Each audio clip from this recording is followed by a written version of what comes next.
తేనె తెమ్మంటే చెట్టెక్కి తెస్తానే తెస్తానే మిన్నాగు మణినైనా పుట్టలోంచి తీస్తానే తీస్తానే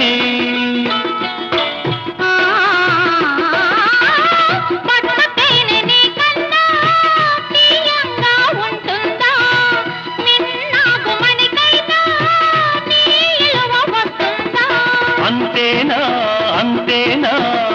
అవును అంతేనా